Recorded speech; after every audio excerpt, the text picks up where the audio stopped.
And ladies and gentlemen, welcome back to Deal Flow Live. We are breaking down the HVAC field today.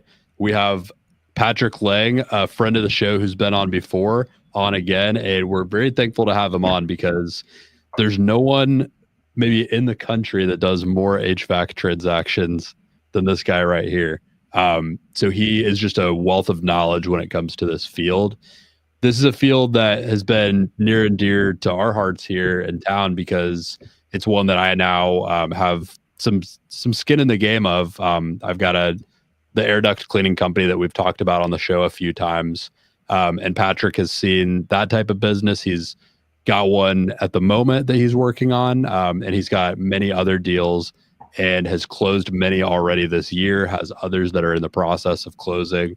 So he's in the trenches, as they say, and he's getting a lot of feedback about what this field is like right now in 2025 and what you could expect as either a buyer or a seller.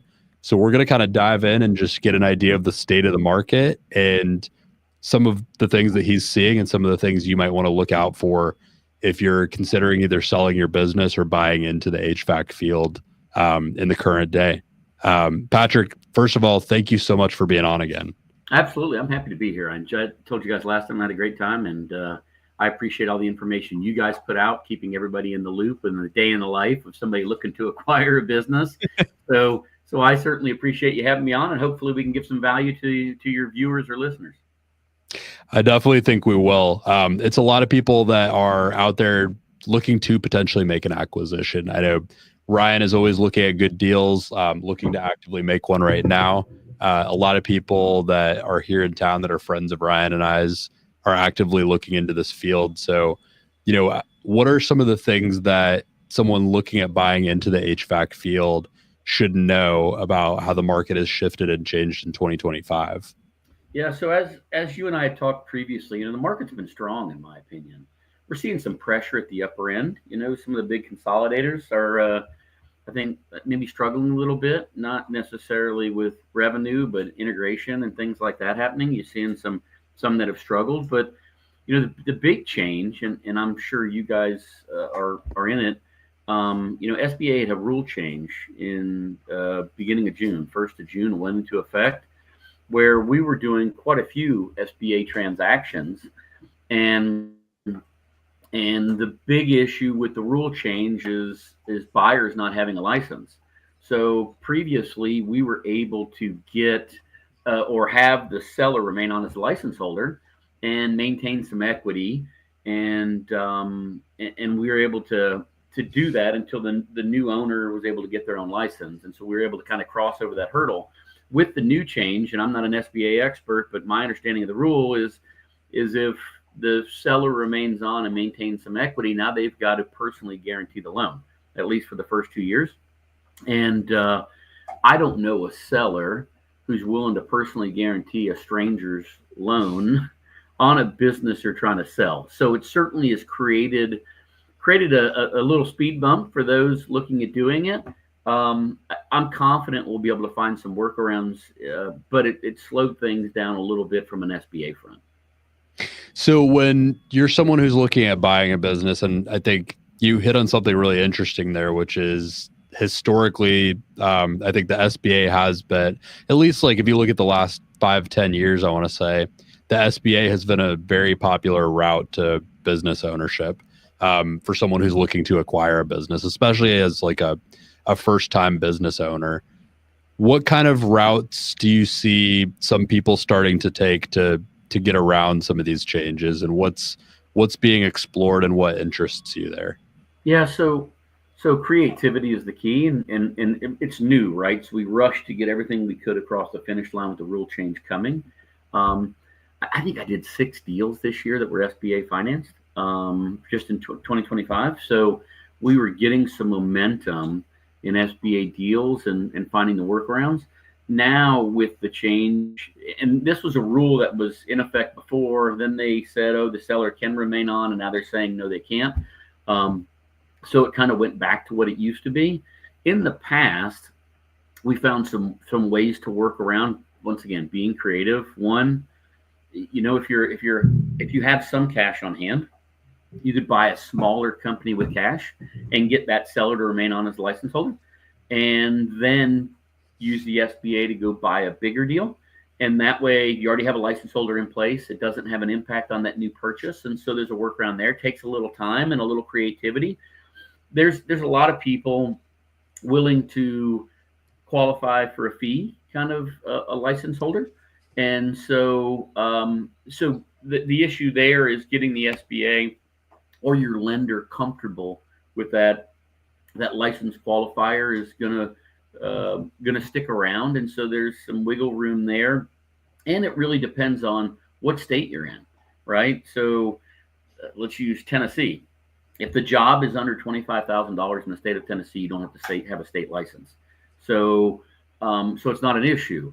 In the state of New Jersey, it's super strict, and you have to have this master mechanical license. So depending on where you're looking will have an impact on that. Is there somebody in the company that has a license? So is there an employee that's a license holder? What we see typically on the size of company we sell, there's not an employee that has it. And so you're going to have to use some sort of outside source to make that happen. Having a relationship with a lender and having that conversation with the lender up front is going to help from wasting time on deals that potentially may not be doable. I love the note about having a qualifier of some kind, because this is something I've become a lot more familiar with, kind of like getting into the field now. As kind of a note to someone for anyone who might be tuning into the show that is just working in the trades and thinking about trying to find a route to some kind of ownership in the future. I'll give an example. Our director of operations in my company now, he's actually working on getting his mechanical license. And part of the reason for that is, well, he's a director of operations right now, and he does have some great incentives in the company. He wants to be able to have that ability to qualify the company in the future and maybe even open us up to other service lines. And if he was to get that, if he is successful in that, and it seems like he's going to be, that gives him a lot of leverage. If we wanted to expand through an acquisition or something, or if we had some issue with our current qualifier, all of a sudden he can step in and qualify. That's something that, as someone working in the trades, that gives you massive, massive leverage to potentially get ownership in a company. And as Patrick just said here, it could be the difference between you being able to, like, if there's one of these transactions happening that's not going to be able to close without someone qualifying, you having that licensure could allow you to step in and have maybe some skin in the game, or a continued fee just for having that license. I know in Florida, and you probably have a better idea of this, Patrick, but from what I've heard, with certain licenses, you can even qualify 4 or 5 different businesses. So you could potentially even, get additional leverage out of doing that. Yeah, I think with heating and air, you're allowed to qualify 3 other companies. So there's people that's their retirement, right? They're qualifying businesses and making $1,500 a month or $1,000 a month, depending on where they are and what they're doing. It's a good source of income. And if the ultimate goal is to buy your own, having a license makes it so much easier, because then the SBA issue isn't an issue, right? And typically the best way to acquire a company from a cash flowing standpoint, like heating and air or plumbing, where there's very minimal assets and very large cash flow, SBA is almost the only way to do it economically. And so getting that license in place, or having the license, or teaming up with somebody who has a license, expands that opportunity for you. I think it's important to note that what he said about the SBA is important, that not everyone is, that I've dealt with quite a few different brokers, and they're all talented in their own right. But over the last month and a half, I've been going through one deal that ended up not working out, but it was a pre-approved business, and the SBA was financed, and I asked a question about licensing, and the broker told me, "Oh, don't worry, the guy can stay on, he'll pre-approve you." And I said, "I don't think that's correct." He's like, No, we do it all the time. I said, "Okay, but could you check on that for me? I really don't think that's in the thing." And he came back a week later and he said, "Oh yeah, that changed. I didn't even realize that." So I think one of the reasons that we enjoy having Patrick on, beyond the scope of his professional niche, is that he's very in tune with the state of the broker landscape and the bigger landscape of what it is, so that if you're dealing with somebody who you're in a transaction with and they're telling you things that they may not even know to be untrue, you can kind of spot those along the way and save yourself the headache of getting to the end of a deal and being like, oh, you got to find one, otherwise this whole deal. Because, you know, Brody, how long have you spent in deals? For months, just trying to get to the end. And that's months of your life you will never get back. So very important thing to remember is that a lot of information out there beyond the business is how do you get the business into your name, and that's a big thing that people don't even realize is the legal part of it. Yeah, great point, Ryan. You know, and this is not meant to sound rude to other brokers. I co-broke a lot of deals, right? A lot of brokers will bring a buyer to the table, and when that rule change was coming, a broker would call me and say, "Hey, I have a buyer for this listing." I'll say, "Great, do they have a license?" "Oh, no, the seller can remain on." No, they can't. You need to go back and talk to your lender, make sure you understand this, because like you said, you could lose months.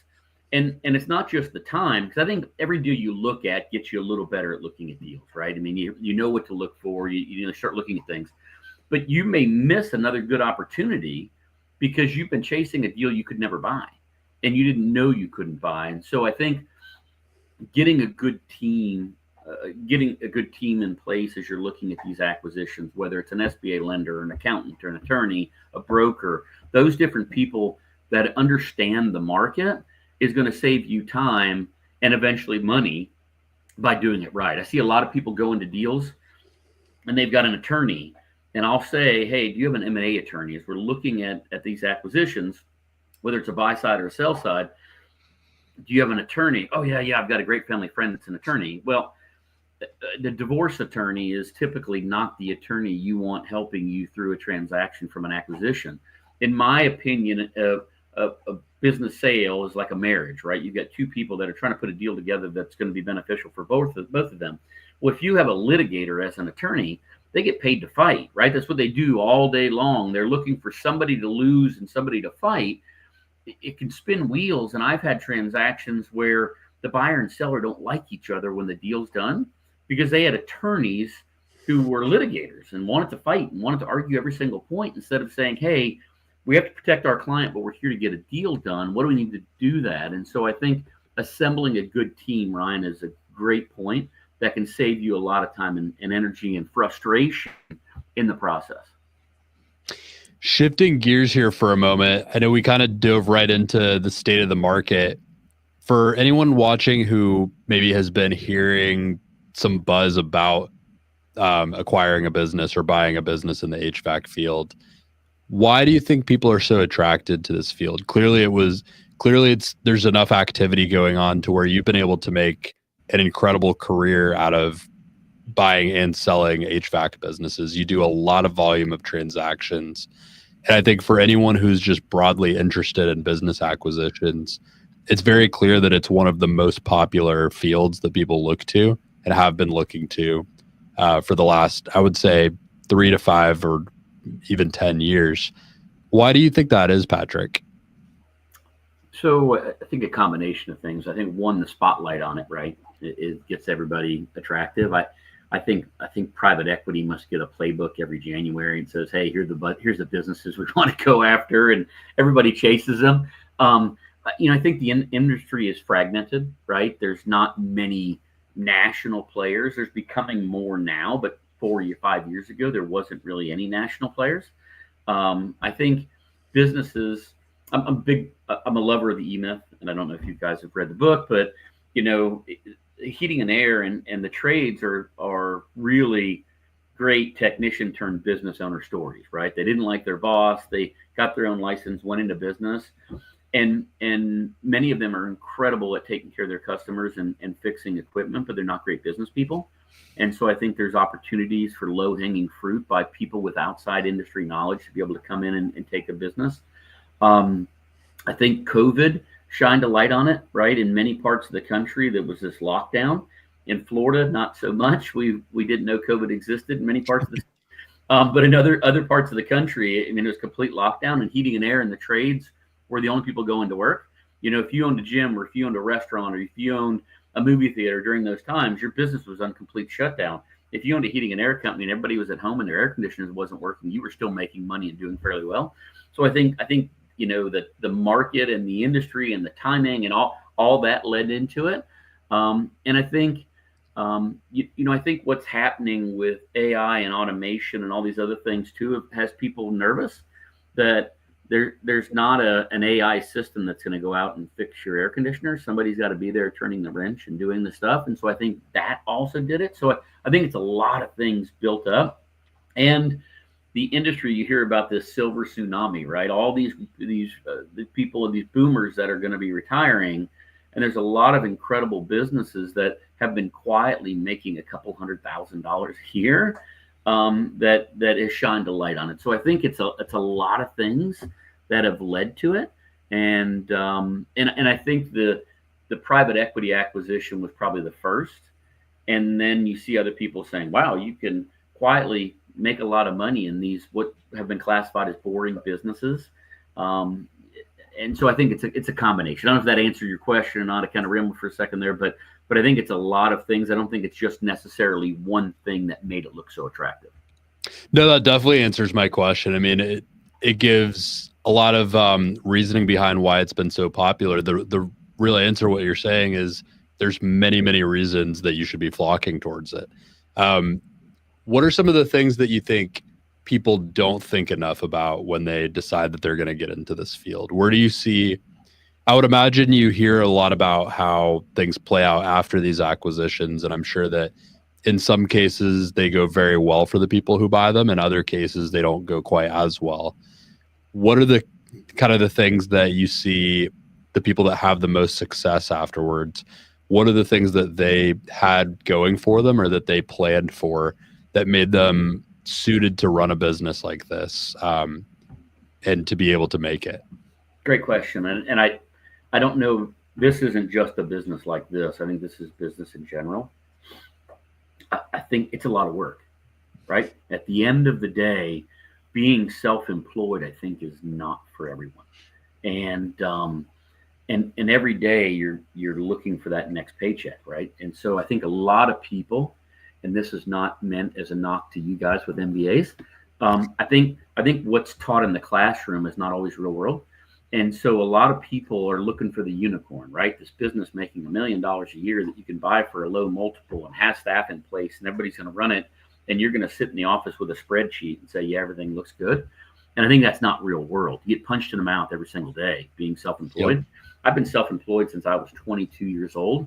There's many a day I've driven by the guy sitting in the ditch digging, thinking, man, I want to be him, right? He goes home at 5 o'clock, gets a 6-pack of beer, has a good time, gets up the next morning. He's not worried about everything. On a Friday, his check clears, right? I think when you've laid in bed on a Thursday night wondering how you're going to make payroll the next day, and there's families that rely on you, it's a gut check, right? And so I think a lot of people don't really realize how hard it is to be self-employed, not just from a work standpoint, but from an emotional standpoint, right? Things go wrong every day, and it's on you. At the end of the day, when you're the one who signs the front of the check instead of the back, it's a different perspective. And I think people don't think through that enough and don't understand that enough. And I think some don't get it big enough a nest egg because things go wrong, and it seems they go wrong in batches. It's like, how did the car break down and this happened and that happened and this guy quit and this one quit. So I think it goes bad in batches. When I bought a heating and air company, it's the first business I ever bought that I couldn't go out in the field and do it, right? So it was the scariest, probably first 6 months to me. I was scared to death every day. What if somebody quit? And then the phone rang the next day and I didn't have a technician to send there and fix it. So you spend all this money on marketing and advertising and branding to get the phone to ring. Well, if you don't have butts and trucks that are going to go do the work, you've got issues. And so I think that there's an emotional part that goes with it that a textbook doesn't teach you, no matter, what class you're in or what seminar you attended. So I think that's really the biggest thing. And I've been fortunate. I've sold 145 heating and air companies. I've had one that failed that I'm aware of. And it was a personality conflict between the buyer and seller. and that was the rationale for the failure. But I have one that I sold a few months ago, and it was a guy who was great, successful in the business world, and said he wanted to be self-employed, and buys this smaller business. And he's like, hey, he calls me and he's like, hey, I need to buy a bigger one now. And I'm like, what? He's like, yeah, I'm having to do everything. And I'm like, you're a business owner now. I mean, that's you got to figure out a way to make it happen until you've got the people and the processes in place. And that's not always fun, right? It's not always glamorous. It's not always, I'm just going to sit in my ivory tower and sign checks. There's a lot that somebody has to get up and do it. Some days it's sweeping floors, and other days it's changing tires, and other days it's hiring and firing. And to me, and I don't know why, but when I hire somebody, even in my existing business now, that's a responsibility I take so seriously. So if you come to work for me, I'm not agreeing to take care of you, but I'm agreeing to take care of your family. And so I want to be sure that I've built a business that's going to be okay, that I'm going to be able to honor my commitment to take care of you or your family. And that's huge. And that weighs a lot on me every day. And so I need to make sure that I've got the business coming in the next day to pay you, to support your wives, your kids, whoever that ends up being. And that can be challenging. I want to hit on a couple things there. The first one being, based on your numbers there, it sounds like what you're saying, for anyone who's watching that's thinking about buying an HVAC business with Patrick, you have over a 99% chance of success if you buy an HVAC business through Patrick, based on the odds, based on the actual numbers. But I think you make some really great points there. It goes back to what you said about not everyone's cut out for it. And it's because of that extra layer of responsibility. I mean, I'll give you an example. We had we do mostly commercial business in my business, and we just went through this massive period of growth where we hired, I think, about 6 or 7 new technicians, which is amazing. We got a bunch more work, and our salespeople are off to the races. A lot of growth happening. But then all of a sudden we hit this moment of extreme cash flow constraint because we took on all these big jobs all at once. They're commercial jobs. And I think we could get into commercial versus residential here. That'd be an interesting distinction to talk about. Financing the work that you're doing. Financing the work that we're doing, because what people don't think about is all of a sudden we've got potentially some jobs that are not going to be paid on. And we take deposits now. That they didn't do that before we acquired it. Now they do, and it's made a big difference. But some of that money is not going to come in for up to 45 or 60 days. Some 90. I mean, some 90 plus. Yeah.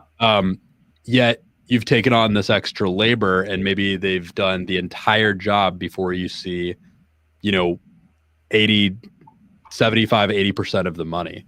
And people don't think about that kind of stuff. And so you can get in and go through all this major growth, which is fantastic, but then have to draw into your personal funds for payroll one week or for bonuses one week. And those are the things that you just don't think about until you're actually in that seat. I would love to hear,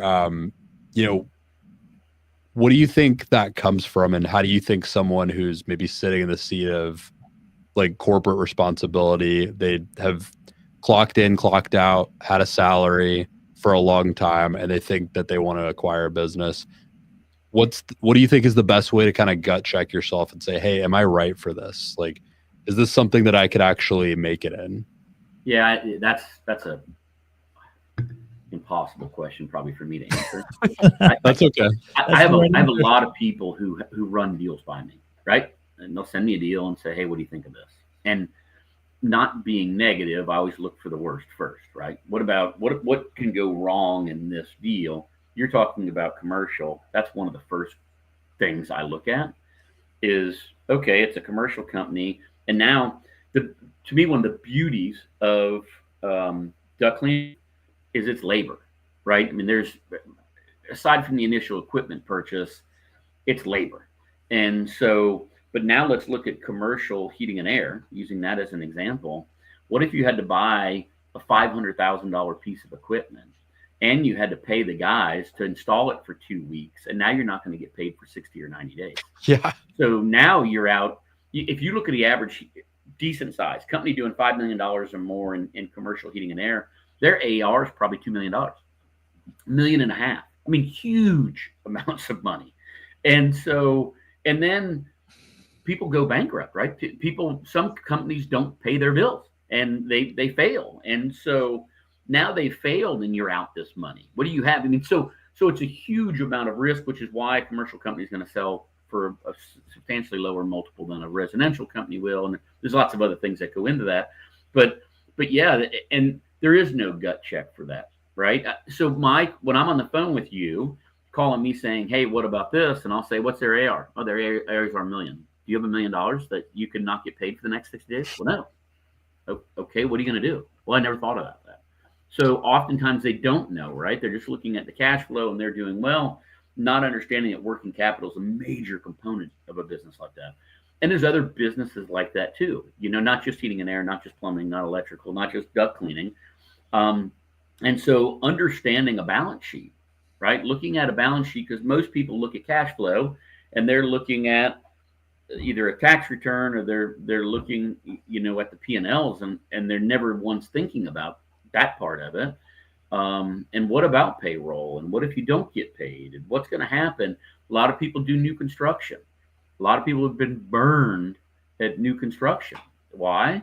Because they have all this money outstanding and they get stuck on a job and they've paid their employees and they've paid their insurance and they've paid their gas and they've paid all these things. And now they get zero. Not only are you out the work that you didn't get paid on, but you're out what you paid on everybody else. And so there's an element of risk that's associated with that. I think self-employed people are some of the craziest in the world, right? I mean, the amount of risk you're taking on a daily basis that most employees don't quite understand, right? You're paying payroll, but you're also paying their 7.5% on Social Security and Medicare, and that adds on there. And then you've got the insurance, and then you've got the vehicle that they drive, and the gas they drive, and all these other things that go into it that most people don't understand. And so if you look at margins on businesses, I think looking at any business, really looking at the business, most businesses, the margins are super small, and people think, when I first became a broker, I'd sell a lot of restaurants, right? In the state of Florida, there's tons of restaurants that get sold. If you look at business brokers of Florida and their MLS system, number one category is restaurants. And I think part of it is because everybody thinks they can cook an egg, they can run a restaurant, right? And they think I'm going to open a pizza place, and the majority of them fail, right? At the end of the day, because the margins are so small, and you have a bad week and you're done. And people look at, it's so crazy. My wife and I went on vacation a few weeks ago, and we were down in Boca Grande, Florida, and in Inglewood, I had this restaurant listed at one time years ago. Man, it's probably been 15 years ago. And when I first went there, it was this restaurant on the water, and it was a beautiful facility, and they had boat parking out there, and it was all these things. And I looked at his tax return, and the guy was making zero money, working 80 hours a week and about to get a divorce. Because his wife said, you're nuts. You're working 80 hours a week. You're not bringing anything home, because the margins were so small. And if they had a walk-in cooler go out that week and they lost any meat in the fridge, they were done. Business was over. And so most people don't really grasp that. And so they look at this beautiful restaurant and, I could be in the restaurant business, but they never really look at the bottom line. And so I know I've rambled for 5 minutes about that, but really the gut check would be looking at the bank statements, right? And what's really being made here. And oftentimes it's nothing. I mean, I also tend to rant like that when you talk about whenever anybody asks me about restaurants. So I'm 100% with you on Patrick. Right. Me and you could be, that could be a whole podcast, right? And Patrick say, don't buy a restaurant. Like, I think so many do, right? They think, I can cook. It's easy, right? Never understanding everything that goes into it and the volume you have to do and the tiny margins that you have. They think because they watch enough Food Network that they know what they're getting into, and it's like, you are not Emeril Lagasse. Like, you are. This is not you're not Bobby Flay. And look at how many restaurants Bobby Flay's has and how many have closed and you know what I mean? It's a numbers game, right? Get enough of them and some are going to make a little bit of money and then we'll have partners who are funding it all. And so, most of them are getting paid for their name, at the end of the day. He had 2 of them in New York City, and I'd been to both of them, and they both closed within like 4 years of each other. They were good too. Especially with how expensive rent is getting in the metropolitan areas of big cities. Here in Orlando, where Ryan and I are, there's restaurants closing all the time. Opening and closing all the time. And that's the thing that I learned when selling restaurants is people put $300,000 in the build out of this new restaurant and you could go now buy that location because most of the stuff when you attach it inside of there becomes the property of the real estate owner. That now I can go buy this used restaurant, we'll call it, because there's no value in used restaurant equipment. You could sell it online for pennies on the dollar.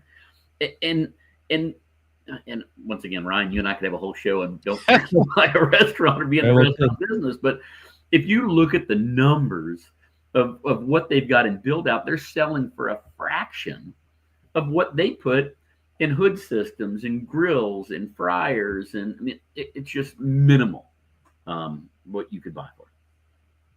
So getting back to HVAC for a moment, we kind of talked about commercial versus residential there for a moment. We talked about why commercial is difficult and risky. Let's kind of switch gears to the positive side of this conversation. And I have some opinions I can give, but I would love to hear yours more so.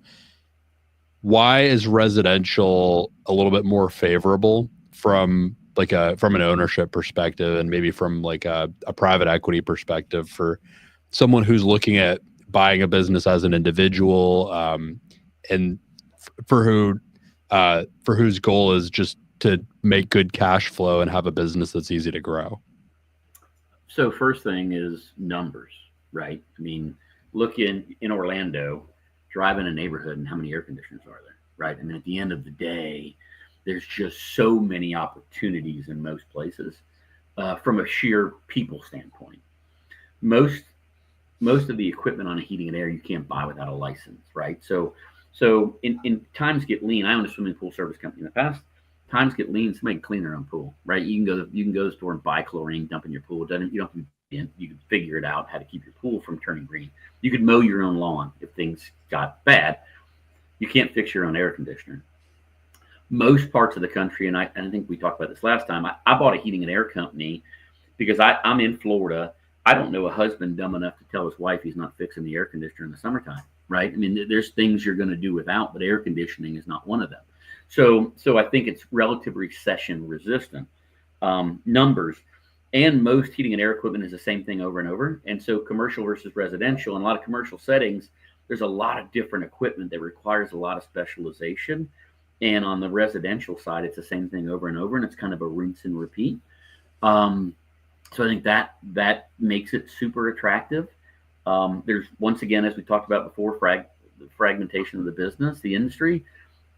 You ask somebody in Orlando to name 10 heating and air companies, and they probably couldn't do it in a big market like that you're passing trucks all day long, every day that have billboards on the side of them. So I think there's an opportunity for market share. And many of these companies historically didn't do a lot of advertising, right? Most of the bigger companies that I sell, the older companies that I sell, their advertising budget zero. The phone rings more than they can get to it. And so I think there's opportunities there. You've got an aging owner base that doesn't want to grow, right? So they're not hiring and training and doing that because they just got all the work they can handle. So there's opportunities for somebody to step in that environment and say, hey, we're going to hire more people. We are going to spend some money on advertising. And so we are going to grow this intentionally. And so I think there's a lot of opportunities. Does that answer your question at all? It definitely does. One of the biggest things I wanted to hit on as well, kind of in addition to that, besides just the opportunity, is like back to the cash flow conversation. As you are growing a business, I think it's so important to think about not just the cash flow, but the cash collection cycle. We're kind of hitting on the difficulties in commercial, but if you're doing things right in residential HVAC, for anyone who's thinking about buying one, lean towards one with a higher residential mix, in my opinion, especially if you're newer to business, because the cash is going to most of the time be collected on the spot. COD. And that's Yep. the beauty of, and I can't believe I didn't say on that. That's the beauty of residential, right? You've got a technician who's leaving the shop and coming back with more money than he left with every day. Exactly. Every day. So, and more money than he needs to be paid to do the service. That's it. And that's exactly it. Assume you're paying them 25, 30, 35, whatever it is an hour, you're charging more than that. If you're running a good business, right? There's some people who aren't, but yeah. So they're going to Mrs. Smith's house. They're getting paid more than what it costs them to be there. And they're coming back to you with that money that same day. So you're financing none of it, right? When payroll comes on Friday, you've been paid the money to pay them. They sold the equipment that you now have to pay for. So COD in heating and air and residential services, plumbing, electrical, is a huge part of the business. And when you've got that happening, you've got leftover cash flow at the end of the week. To your point, if you're thinking about it like in an average week, you've got cash left over at the end of the week. You can pay yourself if you want to. You can pay yourself some and then put the rest back into the business. You could put some into marketing or, something that's going to build the brand or a new hire. You could put it into someone to answer the phones full time instead of you. You could start to actually build parts of the business. And you're not kind of like beholden to these big ups and downs and peaks and valleys.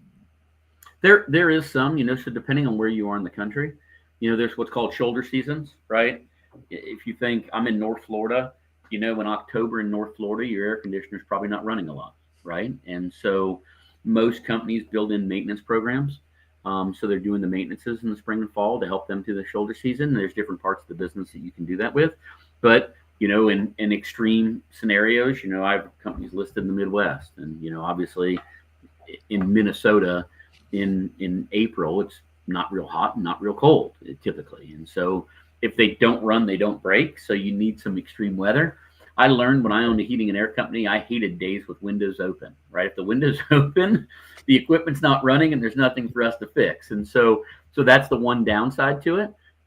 You learn to hate beautiful days when you own a heating and air company, but the flip side of that is you have a business model that's built to handle that and structured to go through those times. And it's not as big of a deal. It is a funny thought, just walking around outside, just sweating like crazy and thinking about how good it is for your business. Right. Yeah. And I love windows open, right? I mean, to me, a beautiful spring or fall day is just incredible. Not when you own a heating and air company. It's not. I can tell you you don't like those days. Another thing I kind of wanted to hit on here, in the HVAC field is the labor side of things. I think this is something we've touched on with you before, but how should you be thinking about, like, if you're someone who's thinking about buying one of these? We've kind of talked about how there's a big opportunity for growth, and you can invest into marketing, or you can just invest into growing the business in other ways and hopefully hire more people, add more technicians to the team. How should you be thinking about the labor side of things? Is it a difficult thing to navigate? Is it favorable conditions right now? And what do you see people having success with there? Yeah, biggest challenge facing the industry is the labor side. That's the biggest detriment to growth is for most people. And here's the reality: as a country, we've been preaching go to college, go to college, go to college, go to college, stop shop classes, stop the trades, and now there's kind of been a shortage there in that, and now we're starting to see the numbers come back up where people are getting into the trades.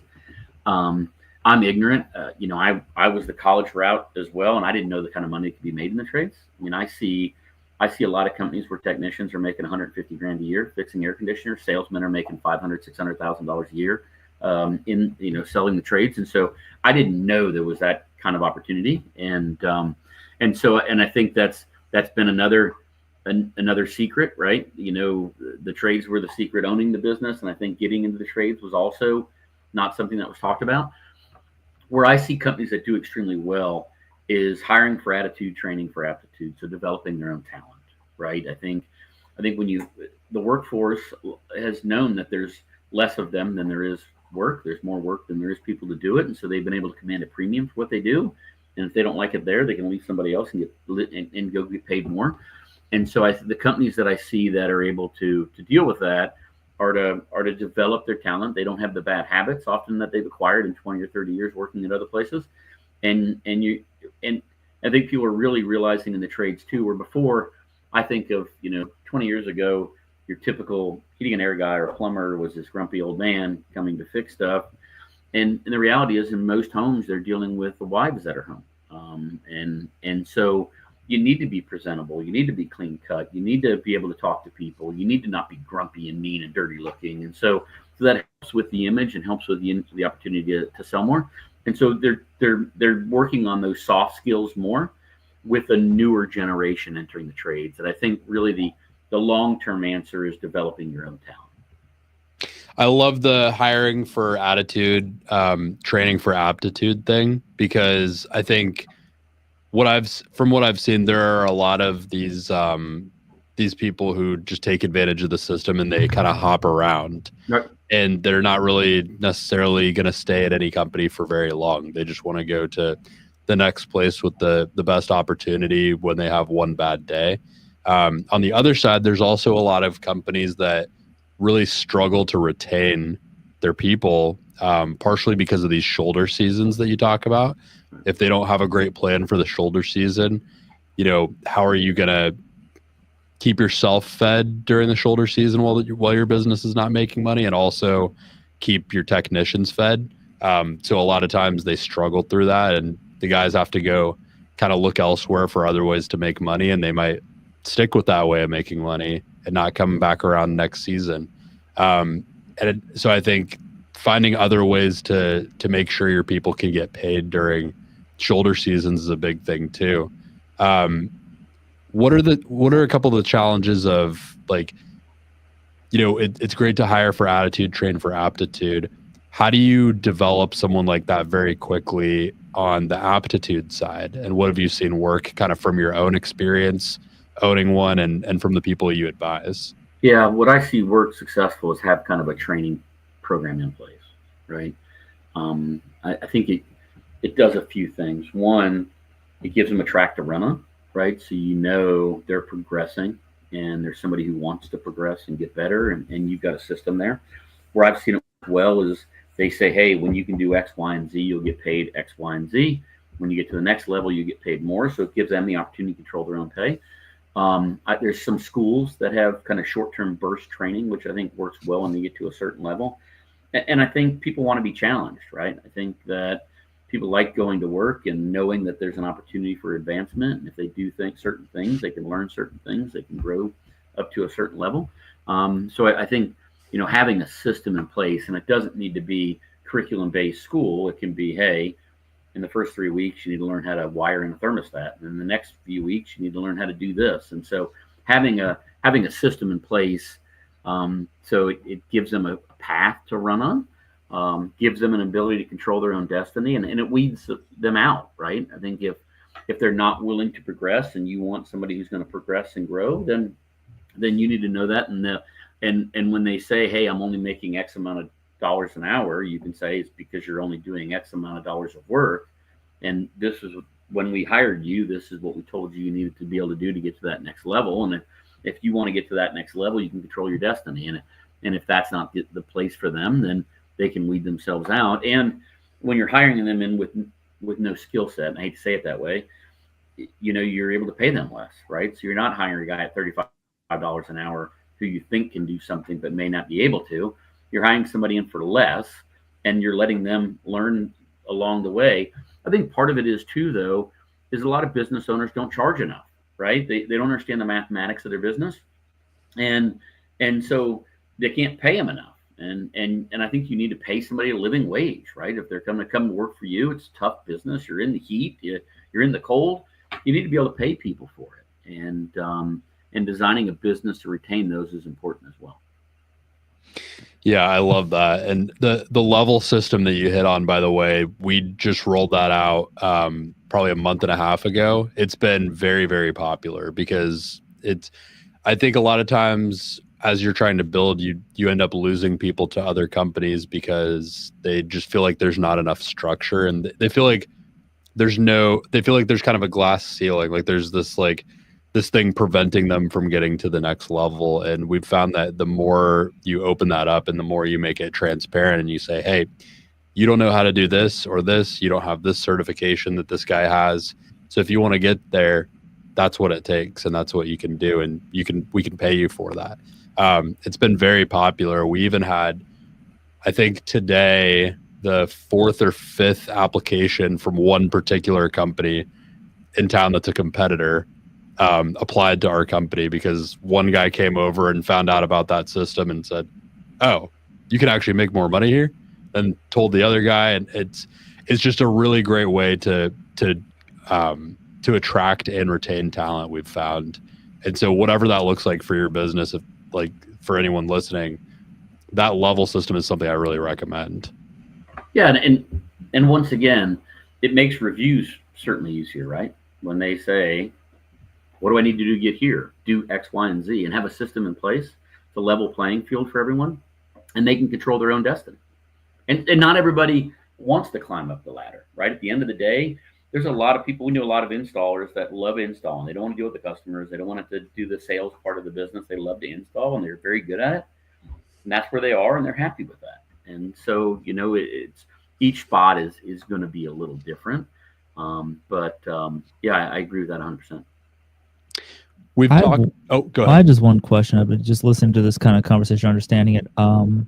When it comes down to a business being more valuable and say another business, if you have two together, and you're looking at one, and one say has a more robust sales side and more robust business side to it, but it's a very much a bit more of a hodgepodge internally against a business that has less of, let's say, less money coming in, not bad, but just less, but has rock solid systems. Are you going to buy the business with the larger business, essentially, I'll say, the larger book, or are you going to buy the system? Where does the value come in? And I mean, this is a good question for you, for both of you. I'm going with the system, right? Okay. That would be mine. Now, obviously, pricing is going to play into that. There's going to be other factors, but to me, having the processes and the people, and then you're able to scale that, right? At the end of the day, if you've got those things done, and it comes down to price. We sell a lot of businesses that sell cheaper because they don't have the systems in place. So there's more work that's going to need to be done, but there's also often more low-hanging fruit, right? If you can see these things and you know how to put the systems in place, there's greater opportunities. So I think each one of them presents an opportunity. It depends on what you're looking for on that level. Okay. I think it depends on your skill sets and how competent you are at building systems into a business and how, like, what your background is there.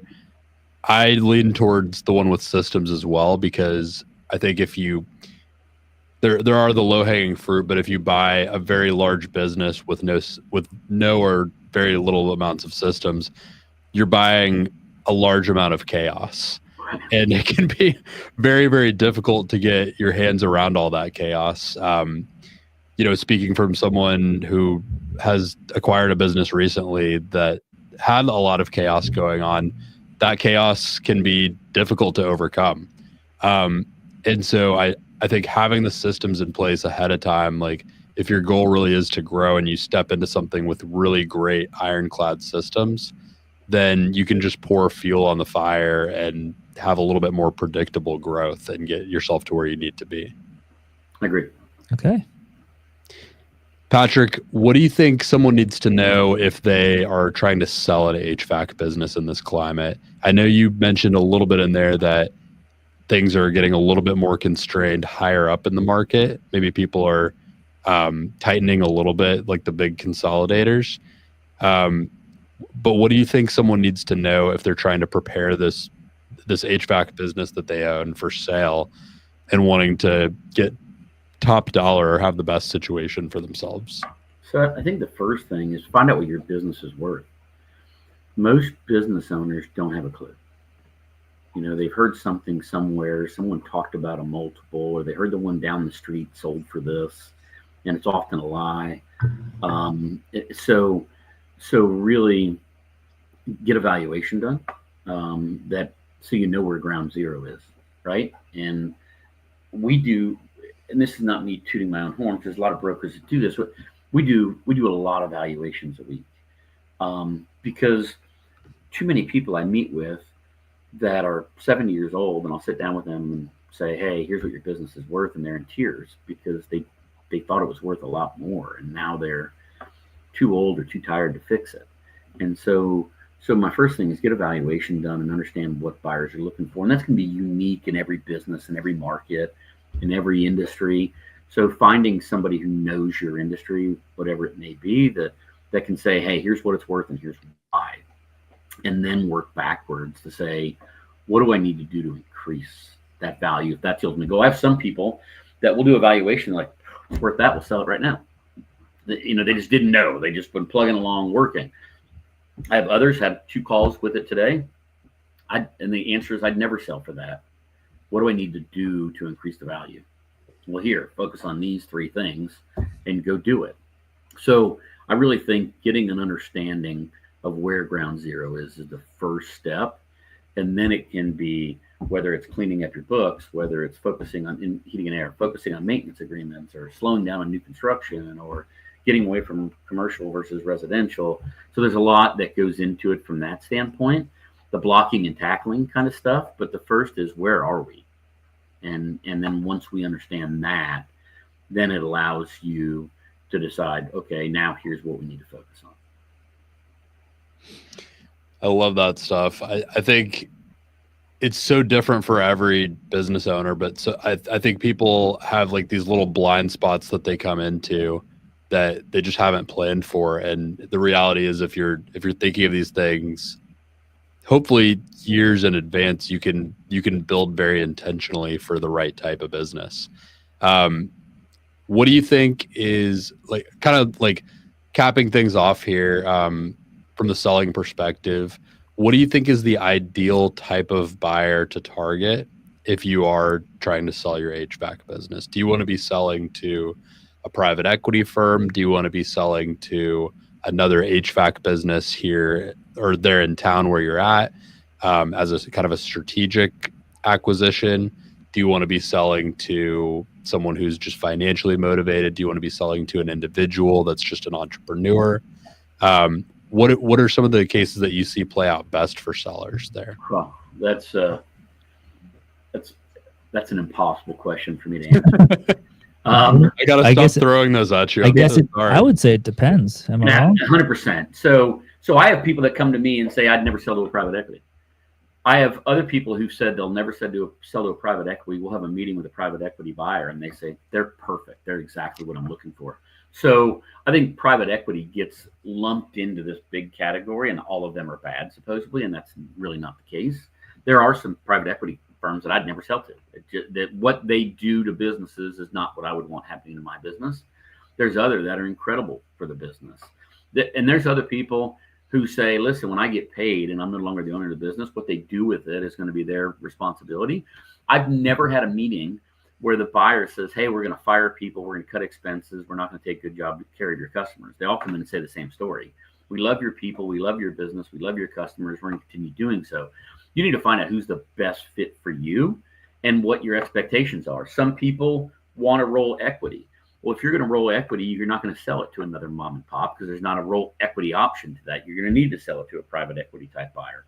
Some people want to walk out 2 weeks after the sale, and you can't sell to a smaller buyer that needs you to be there for a transition. So that's not going to be the right fit.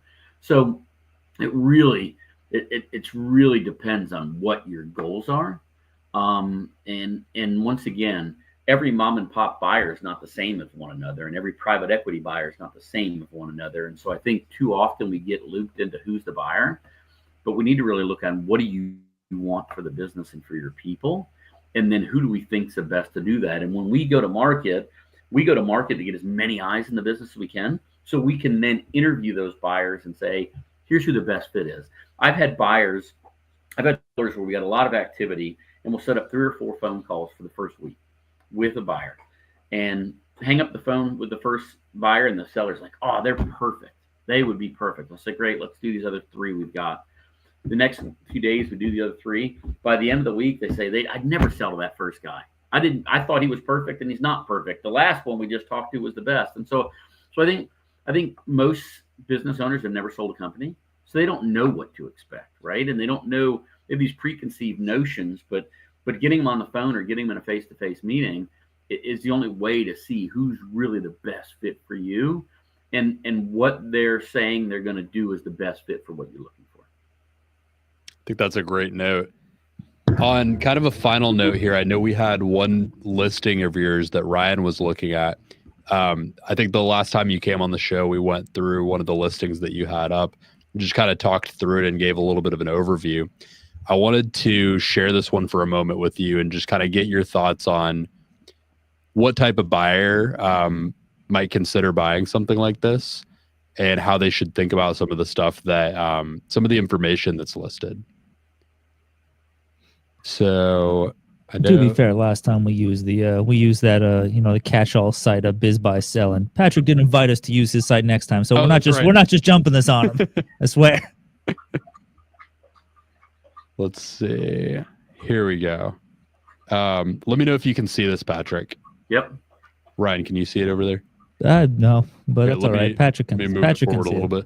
It's all right. I'll just look over.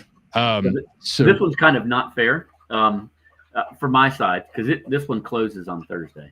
Oh, so, wow! Congratulations. Yeah, we are under contract to close. Let's find a different one in that case, because we can do it. So we can talk about the different one. people we've had. I think great business. This one is unique, where it was kind of multi-trade. They did some mold remediation type work. Ooh. Which I've never had before. The owner, the seller, had a water restoration and mold remediation company up north years ago.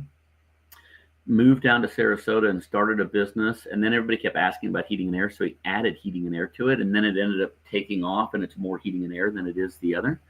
And so primarily residential, did a little bit of commercial. Yeah, 80-20. 80% residential, 20% commercial. The 20% commercial is all light commercial, residential equipment in a commercial setting. So doctors' offices, rooftop units, that kind of stuff, not boilers, chillers, big, heavy industrial work. So serving a good area, Sarasota, wealthy area in the state. Owner is the license holder, but can't fix air conditioning equipment. So he's not in the field at all. And then I'll kind of stop, and then what questions kind of do you guys have looking at it, or what can I talk about more on it? It's very interesting. You say he started as a restoration business owner and transitioned to this. My now partner, the owner of the business that we made the acquisition on, started the same way, actually. He started in restoration, and a lot of restoration companies now, at least on the commercial side, but probably residential too, a lot of restoration companies are starting to do air duct cleaning as part of their service offering, because it just aligns with the remediation that they're doing. And it's a little bit of a specialty that they might not have been doing before that they're now adding on. And so this one does a lot of duct cleaning. That makes sense. Yeah. So he had started seeing all these duct cleaning opportunities and had been running restoration for years and years, this kind of emergency response type of business. And as he was getting older, he said, why don't I settle into something that's a little bit less emergency based, where I can be more preventative? And it was a very emerging trend. So I think you're going to start seeing a lot more of that. And his thing also was on the heating and air side, when he started adding more heating and air to the duct cleaning, was a lot of the mold in the duct work was caused by an improper running or sized or designed system.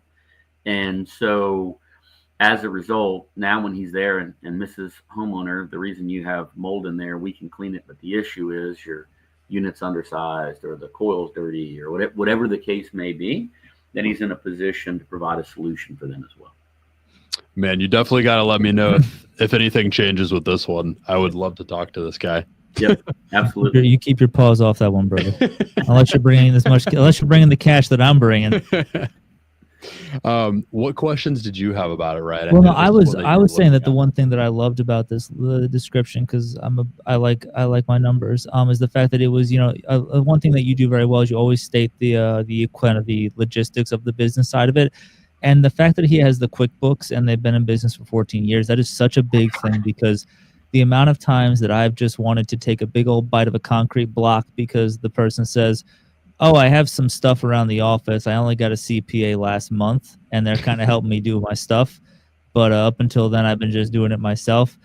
It's obviously, with smaller businesses, even, this, I would still say this is on these kind of these smaller end, I guess, technically, because it's like 6 people. But people don't understand that when you're trying to, when you're dealing with a transaction, that the documents are so important. And not only do not a lot of business owners, I think, understand that until they're into the process, but I don't think the broker truly preps them well enough to get their stuff in order. The amount of times that I've been told, well, this is just a 4-man operation, so like it's all over the place. So don't expect all the answers to be had. Like they might not even know where some stuff is. I think that's kind of, I mean, I understand that to a degree, but I also understand that my mom, as she scaled her business, ended up paying close to, I think, 50, 60K to an accounting firm to clean everything up. Not for even for a sale, just because there was she had, 20 years, new stuff had been wrong and had to refile a bunch of stuff and get herself all on the book. But like, Patrick's dedication to getting to making sure things are detailed, and I'm sure you probably told people who are selling, hey, you got to get on QuickBooks or something, because this is going to be real difficult to sell. Yeah, it makes it challenging for everybody, right? And if you're using SBA financing, you don't have clean records. I mean, it's just it all has an impact on selling price at the end of the day. That's just the reality of it. I had somebody tell me that they hadn't looked at their finances in the business for a few years, and they found out there had been an issue with their bank, so they had no records of 3 years of transactions. Not shocking, unfortunately. But he assured me they were totally good, though. So, as long as he said that, you're okay. Yeah, no, that's how I knew I was in good hands. But that's one of the things that I always love about Patrick's listings, is that they're detailed, they're to the point, and they've been vetted to the point where it's like, you'll get exactly the information you need and you'll be able to make an educated decision. But just because you asked, if it's not, I'll try to tell you too, right? I mean, I'm in the summary. I'm going to say it does not have a CRM. Does not, so what you're looking at before you waste a lot of time looking at it. And I love no CRM, because that means that there's a lot of stuff that I can help bring in to really make things easier on both the business and the technicians with that CRM. So that's the experience of the customer. With a good CRM system, you're able to deliver a better experience to the customer. Yeah, so I see some of those no's I see as big pluses, because great, this is an area that I can improve on and make instant changes. I agree. Patrick, any kind of final notes about these types of businesses, things that are on your mind and pressing, in the current times? What do you think someone should be thinking? Not really. I mean, you guys ask great questions on the show, and I appreciate you guys having me on once again. I just think, I think understanding the industry, if you're looking at it. I told you I bought a heating and air company. If you called me to your house today to fix your air conditioner when I left, it's still going to be broken. So I don't think somebody necessarily needs to know. I heard the example before. I don't need to know how a watch works. I need to know what time it is. And so I think, with a business, understanding what really happens in the business, right? You don't need to be able to turn every wrench, but you need to understand about maintenance agreements, about shoulder season, about licensing, about staffing, about refrigerant changes that are coming down the line. So I think you need to do some homework on these businesses that you're looking at, so you can identify things when you're looking at them, right? If you're looking at a listing, understanding what a CRM is. I can't tell you how many phone calls people say, what's a CRM? Or what's a maintenance agreement? Man, if you're looking at buying a heating and air company, you don't know what a maintenance agreement is, you better go back and do your homework, because you're going to be in a bad spot here. And so I try to educate them as much as I can, but at the same point in time, you got to help yourself. And so I think, and those buyers will get on a call with the seller and they'll ask a question about, so what exactly is a maintenance agreement? And the seller's eyes roll back like, hey, they didn't even take enough time to understand the industry a little bit. And so So I think setting yourself up for success is doing a little bit of homework, no matter what it is. I mean, I'm sure, Brody, you've learned a lot about duct cleaning, but I'm hoping before you bought in, you researched a little bit of duct cleaning and duct cleaning equipment and how are they charged, and how long does it last and what are the liabilities. There's stuff that goes into it that you've got to do your homework on.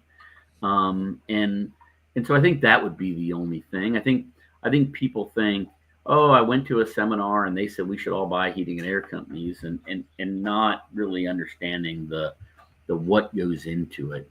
That's frustrating from a seller's perspective, and you need to respect their time too.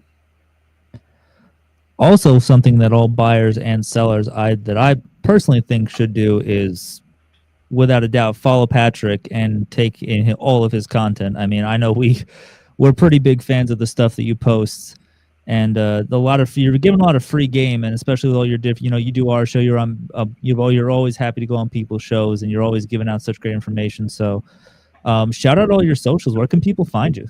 Yeah, absolutely. I appreciate that, and I agree with you. They should follow me, so I appreciate that. I agree too. I've got a YouTube channel, and it's just my name, Patrick Lang, on YouTube.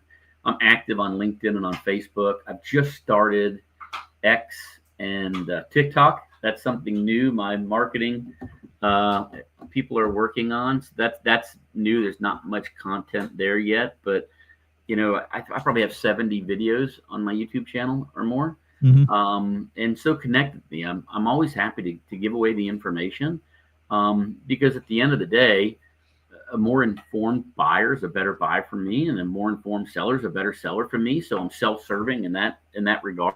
But most people say I don't know where to go, and so we try to put it out there so people can't say I didn't know that. Right?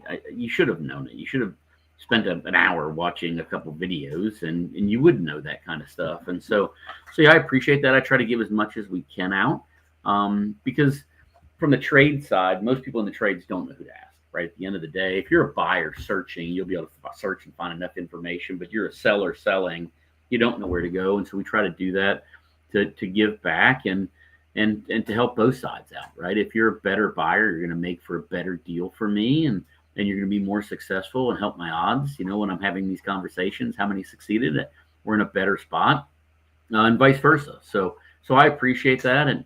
And yeah, I try to be in a lot of different places and put a lot of information out, and connect with me on LinkedIn, Facebook, wherever you can. You heard it here first, folks. Follow Patrick. Find him everywhere, especially if you're thinking about buying or selling an HVAC business. Even if you're just considering it, you will be way more informed.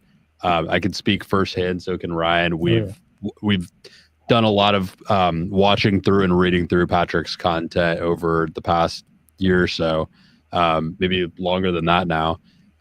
Really since we started looking into buying businesses, and it's these kind of nitty gritty details that you only get from doing so many transactions and from owning one yourself, that are going to be things that you hadn't thought about as a buyer or as a seller, that you'll pick up just from going through his content and be more informed. And what we've seen in what we've been working on and what we've done, and I'm sure you would agree with this, Patrick, is the more informed you are, the better outcome you're going to have. 100%. It simply is going to correlate to a better outcome, whether you're buying or selling. So go find Patrick, connect with him, buy a business through him and not the competitor. No, do your research before you call him, though. Don't waste his time. Yeah, well, exactly. I appreciate that. And I'm happy to answer questions, right? And I always say that. Give me a call, send me a note. I'm happy to look at deals. I'm happy to answer questions. But I agree, do your research for yourself, right? At the end of the day. So when I say, hey, did you look at this? You say, wow, yeah, that's a great point. I did. And here's what I saw. And we can have an educated conversation about it. I love that. Great. Well, Patrick, it's been an absolute pleasure having you on and doing this deep dive in the field with you. I think this is going to be one that leaves people way more informed. So I'm hoping you have some people knocking on your door with the right questions, and looking to do some deals with you. We're looking forward to staying in touch with you. Thank you again so much. Thank you for having me on. I always have a great time with you guys, and I'd love to come back again in the future, and we'll keep talking. Oh, for sure. We need to do at least a yearly addressing of the HVAC market. Oh, I think we can. I mean, we should do quarterly if we can at this point. Yeah, it's changing so quickly. We got to stay updated with you. And Patrick's traveling around, follows his social media. If not for his adventures, he does a thing where he travels, he posts pictures, and you get to guess where he's at that week. Yeah, that's something new we started, and so I've got a lot of interaction on that one, and I'm on the road Thursday of this week, so you'll see more Thursday, and then I think I fly out of town on Sunday. So yeah, there'll be some where in the world is Patrick at this week kind of stuff. Last week was easy. Yeah, Atlanta was one. I posted a courthouse that nobody knew where that was at. So I'm trying to get some remote places and some easy to find places. I love this. For Thursday. Well, we'll be keeping track of you. Fantastic. And I'm hoping I can maybe buy an HVAC business from you one day. Definitely. I'm trying, man, but they keep getting snapped up because they're so good. He's so good too. I promise I'd love to cash your check. So we'll keep going until we find one for you. Well, especially if you happen to come across the very specific find that you are already working on closing, something like that. Again, if you happen to come across something mostly residential with someone who started in restoration and moved into air duct cleaning and HVAC, that is exactly what we're looking for right now. So we should partner on a deal. We should. Let's be partners. Yeah, let's partner. Okay, cool. Well, awesome. Good. As always, if you're tuning in, you can find us just about 6 p.m. Eastern Standard Time every Tuesday, where we do reviews of deals like this one that we looked at, and often interviews with people like Patrick that are in the trenches all the time and actually making this stuff happen. And again, got to say it again, go find them, go follow them, do business with them, and we will see you next time on Deal Flow Live. Thank you, guys. Thank you.